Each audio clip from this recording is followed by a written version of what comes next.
Hello, everybody. In this video, I'll be reading through section 2.1, Sound is a Wave. Sound is a type of mechanical wave. In the last chapter, you read that a mechanical wave travels through a material medium. Such mediums include air, water, and solid materials. Sound is an example of a mechanical wave. Sound is a wave that is produced by a vibrating object and travels through matter. The disturbances that travel in a sound wave are vibrations. A vibration is a rapid back and forth motion. Because the medium vibrates back and forth in the same direction as the wave travels, sound is a longitudinal wave. Like all mechanical waves, sound waves transfer energy through a medium. How are sound waves produced? The disturbances in a sound wave are vibrations that are usually too small to see. Vibrations are also required to start sound waves. A vibrating object pushes and pulls on the medium around it and sends out waves in all directions. You have a sound making instrument within your own body. It is the set of vocal cords within the voice box or larynx in your throat. Put several of your fingers against the front of your throat. Now hum. Do you feel the vibrations of your vocal cords? Your vocal cords relax when you breathe to allow air to pass in and out of your windpipe. Your vocal cords tense up and draw close together when you are about to speak or sing. The illustration below shows how sound waves are produced by the human vocal cords. Number 1, your muscles push air up from your lungs and through the narrow opening between the vocal cords. Number 2, the force of the air causes the vocal cords to vibrate. Number 3, the vibrating vocal cords produce sound waves. How sound waves are detected. The shape of a human ear helps it to collect sound waves. Picture a satellite dish. It collects radio waves from satellites. Your ear works in much the same way. Actually, what we typically call the ear is only the outer section of the ear. The illustration below shows the main parts of the human ear. Number 1, your outer ear collects sound waves and reflects them into a tiny tube called the ear canal. At the end of the ear canal is a thin, skin-like membrane stretched tightly over the opening, called the eardrum. When sound waves strike the eardrum, they make it vibrate. Number 2, the middle ear contains 3 tiny connected bones called the hammer, the anvil, and the stirrup. These bones carry vibrations from the eardrum to the inner ear. Number 3, one of the main parts of the inner ear, the cochlea, contains about 30,000 hair cells. Each of these cells has tiny hairs on its surface. The hairs bend as a result of the vibration. This movement triggers changes that cause the cell to send electrical signals along nerves to your brain. Only when your brain receives and processes these signals do you actually hear a sound. Sound waves vibrate particles. You can see the motion of waves in water. You can even ride them with a surfboard, but you cannot see air. How then can you picture sound waves moving through air? Sound waves transfer the motion of particles too small to see from one place to another. For example, think about a drum that has been struck. What happens between the time the drum is struck and the sound is heard? The drum skin vibrates rapidly. It pushes out and then in, over and over again. Of course, this happens very, very fast. The vibrating drum skin pushes against nearby particles in the air. The particles in the air become bunched together or compressed. When the drum skin pushes the opposite way, a space opens up between the drum's surface and the particles. The particles rush back in to fill the space.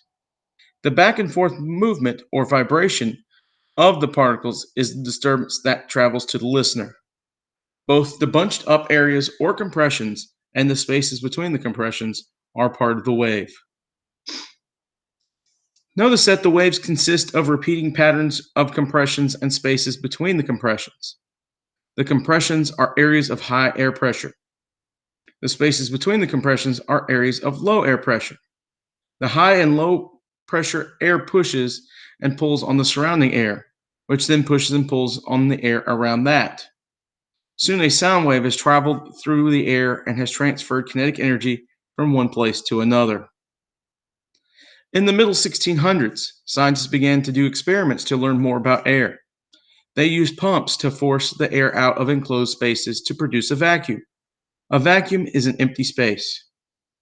It has no particles, or very, very few of them. Robert Boyle, a British scientist, designed an experiment to find out if sound waves move through a vacuum. Boyle put a ticking clock in a sealed jar.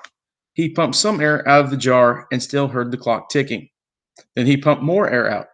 The ticking grew quieter. Finally, when Boyle had pumped out almost all the air, he could hear no ticking at all. Boyle's experiment demonstrated that sound does not travel through a vacuum. The photograph at the right shows equipment that is set up to perform an experiment similar to Boyle's. A bell is placed in a sealed jar and powered through the electrical connections at the top. The sound of the loudly ringing bell becomes quieter as air is pumped through the vacuum plate. Sound is a mechanical wave. It can move only through a medium that is made up of matter. Sound waves can travel through air, solid materials, and liquids such as water because all of these mediums are made up of particles. Sound waves cannot travel through a vacuum. The speed of sound depends on its medium. Suppose you are in the baseball stands during an exciting game. A pitch flies from the mound toward home plate, and you see the batter draw back, swing, and hit the ball high. A split second later, you hear the crack of the bat meeting the ball. You notice that the sound of the hit comes later than the sight. Just how fast does sound travel? Sound travels more slowly than light, and it does not always travel at the same speed. Two main factors affect the speed of sound: the material that makes up the medium, such as air or water, and the temperature.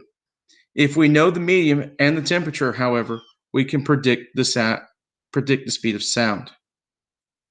The effective material. You have probably heard sounds in more than one medium. Think about the medium in which you most often hear sound: air. You listen to a radio or compact disc player, you hear the siren of a fire truck. These sound waves travel through air, which is a mixture of gases. Now think about going swimming. You dip below the water's surface briefly. Someone jumps into the water nearby and splashes water against the pool wall. You hear strange underwater sounds. These sound waves travel through water, a liquid.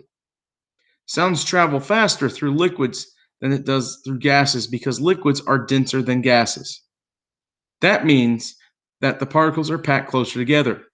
It takes less time for a water particle to push on the water particles around it because the particles are already closer together than are the particles in air. As a result, divers underwater would hear a sound sooner than people above the water would. Sound can also travel through solid materials that are elastic, which means they can vibrate back and forth. In solid materials, the particles are packed even closer together than they are in liquids or gases. Steel is an example of an elastic material that is very dense. Sound travels very rapidly through steel. Look at the chart on the left. Compare the speed of sound in air with the speed of sound in steel. The effective temperature. Sound also travels faster through a medium at higher temperatures than at lower ones. Consider the medium of air a mixture of gases. Gas particles are not held tightly together as are particles in solids. Instead, the gas particles bounce all around. The higher the temperature, the more the gas particles wiggle and bounce. It takes less time for particles that are already moving quickly to push against the particles around them than it takes particles that are moving slowly. Sound, therefore, travels faster in hot air than in cold air. Look at the picture of the snowboarders. The sound waves they make by yelling will travel more slowly through air than similar sounds made on a hot day. If you could bear to stand in air at a temperature of 100 degrees Celsius or 212 degrees Fahrenheit, the boiling point of water, and listen to the same person yelling, you might notice that the sound of the person's voice reaches you faster. The chart on the right shows the speed of sound in air at two different temperatures. Compare the speed of sound at the temperature at which water freezes with the speed of sound at the temperature at which water boils. Sound travels about 17% faster in air at 100 degrees Celsius than in air at 0 degrees Celsius.